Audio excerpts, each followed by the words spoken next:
Hey guys, welcome to another video on my channel where I talk all about awakening, anxiety, and depression. Today, I wanted to talk to those of you who are dealing with a lot of heaviness in your life, a lot of emotional turmoil. Maybe you're going through a really tough situation, or maybe just internally you're having a really difficult time. And I want to talk about why it's okay to feel really bad.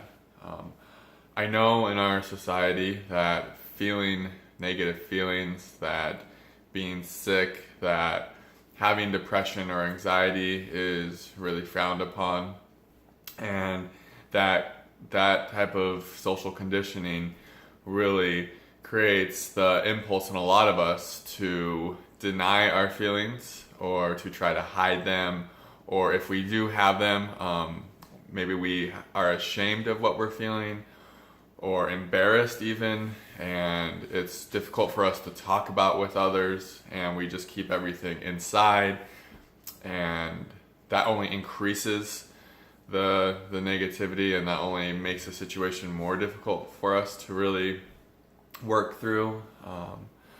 I know when I was suffering from severe anxiety, panic attacks, agoraphobia, barely being able to leave my room, having such bad depression to where I literally felt like I was in a hell realm for months. I know I was just ashamed of myself. I was just embarrassed. I thought that I was like less worthy than others. I thought that something went wrong with me, that I just felt I had totally like isolated myself from being able to receive the help from others, to receive my own internal guidance. I had cut myself off from my own internal guidance because I didn't feel good about myself, so why would I trust what I'm feeling to help me? And it was really those feelings, the feelings of guilt, blame, self-pity, of being a victim, of just feeling so ashamed, the feeling of shame. I mean, it just compounded my depression and my anxiety, and it made it something harder to recover from, because I was shielding myself from the truth of how I was feeling, and I was trying to project something that wasn't true because of it to somehow, falsely, but to somehow try to gain the validation of others. You know, we don't want to own our weaknesses, as unfortunately they've been kind of labeled by so many. We would rather stay in hiding and have others see us and think of us as these complete and, perfect people who have no problems. And I do think that that's starting to shift though, and that as a society we're starting to open more to,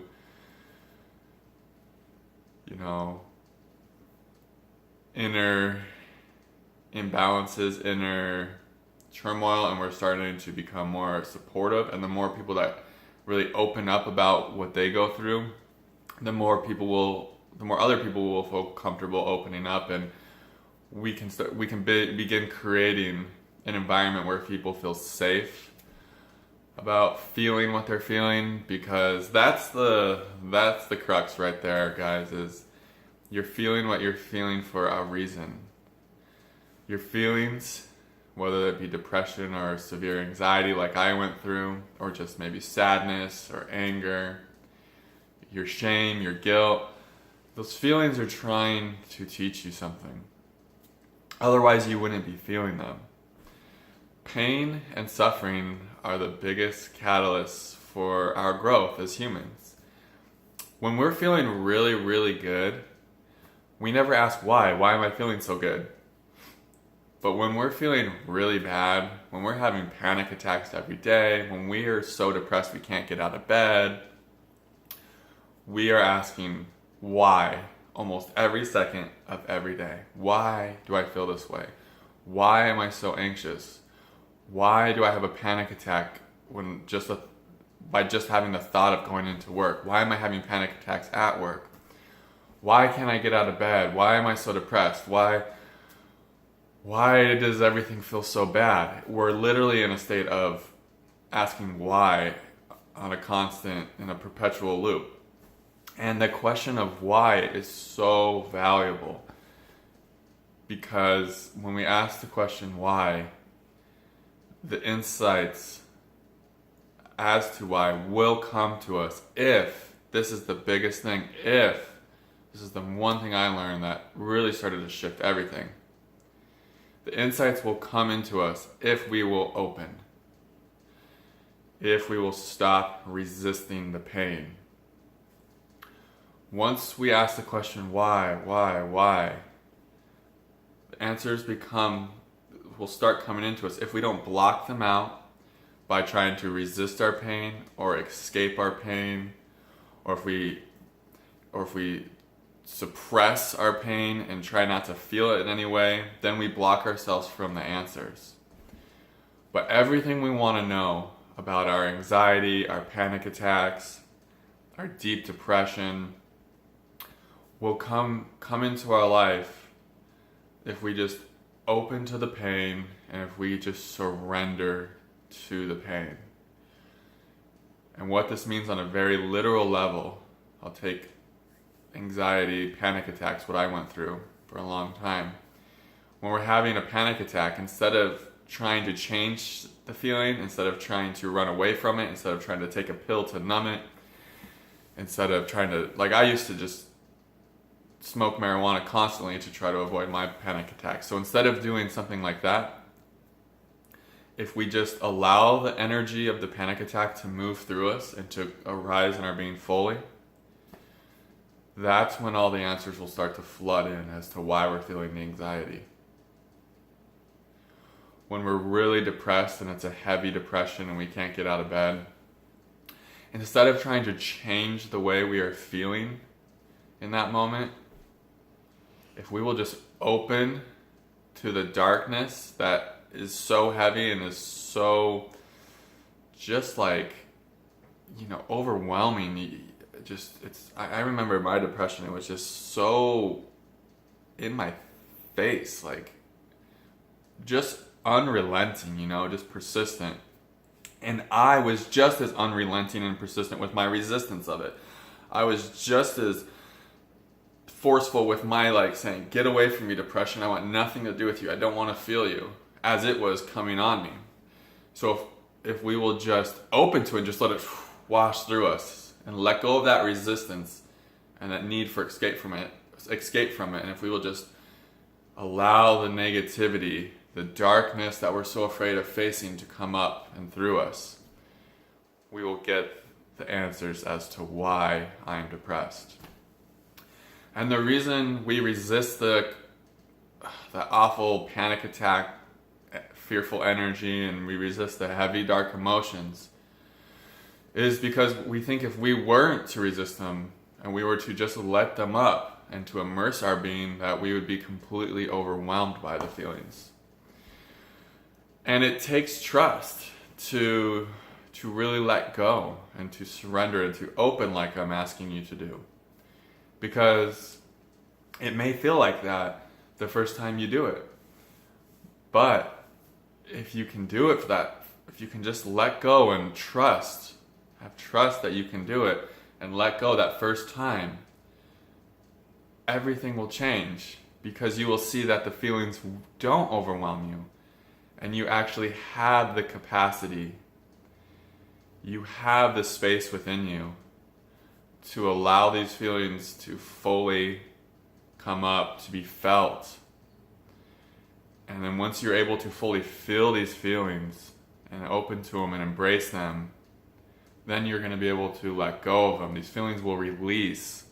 All that's needed is for you to just feel what you're feeling, and then you will free yourself from these heavier feelings, these